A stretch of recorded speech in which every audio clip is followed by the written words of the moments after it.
In college seminary, one Sunday a year was Multicultural Sunday, and we would all go out to a variety of different and diverse communities of Catholics throughout the Archdiocese of Philadelphia. As freshmen, we went to the Armenian Catholic liturgy, one of the 23 Eastern churches that, together with us, the Latin Rite, are all part of the Universal Catholic Church. As we arrived, they explained some of the unique elements of their liturgy, and one that stood out was the sign of peace. At the time for the sign of peace, the servers would come up to the altar. The priest faced with the people and would put his hands on the altar like this. The server would then kiss the altar, kiss a cross on the priest's sleeve, and then kiss the altar again before coming down the center aisle to bring the peace to the people.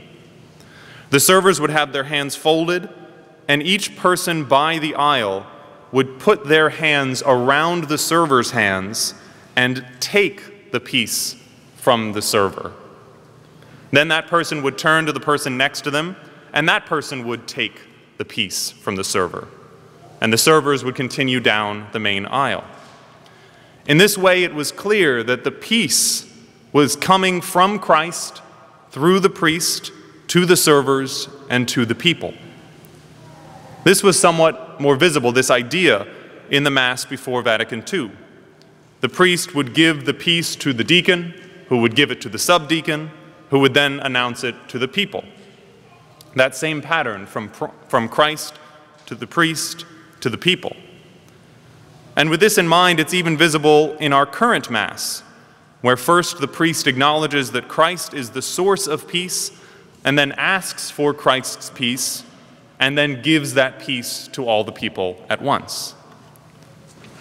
This peace is a common image for Advent and Christmas. We speak of Christ as the Prince of Peace. We celebrate the angel's message of glory to God in the highest, and on earth peace to people of good will. But our gospel today doesn't seem that peaceful. Nations in dismay, people perplexed and dying of fright, and the powers of heaven shaken. Ironically, it might seem that Jesus left the world a less peaceful place than when he arrived. Jesus was born towards the end of the Pax Romana, a period of remarkable peace in the Roman Empire. We even reference this in our Christmas proclamation that can be sung or recited at the Mass on Christmas Eve, where we list several ways of dating the event of the Nativity and then say, the whole world being at peace. And only then does Jesus enter the world. So what's the deal? Where is the peace that was promised? In our first reading from Jeremiah, he promised that in the days to come, Judah shall be safe and Jerusalem shall dwell secure. There shall be peace. But both Jeremiah, with his safety and security, and Jesus in our gospel with dismay and fright and shaking are pointing forward to the same event, the same reality. And this is possible because we often have a fundamental misunderstanding of what Christ's peace actually is. In our gospel, Jesus predicts that all this chaos and destruction will come, but he doesn't warn us how to avoid it or get around it or to end it. Instead, he says, beware that your hearts do not become drowsy from carousing and drunkenness and the anxieties of daily life. In fact, a more accurate translation of this might start with, take heed of yourselves, making it clear that Jesus' focus is internal, on our hearts, not on the things of the world. This whole idea is echoed in our second reading, where the coming of Jesus with his holy ones hints at the powers of heaven coming into the world, and yet Paul places the focus not on that extraordinary event, but on our own holiness.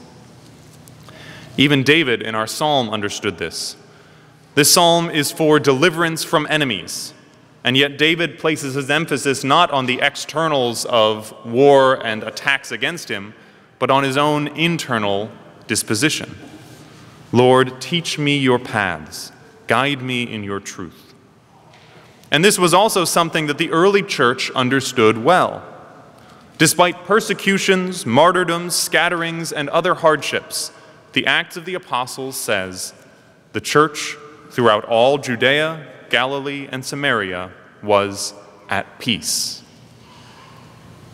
This is why we do not exchange the sign of peace when we first enter the church at the beginning of the Mass, because we are not the source of the peace that we exchange. We are not the source of the peace that Christ wants for us.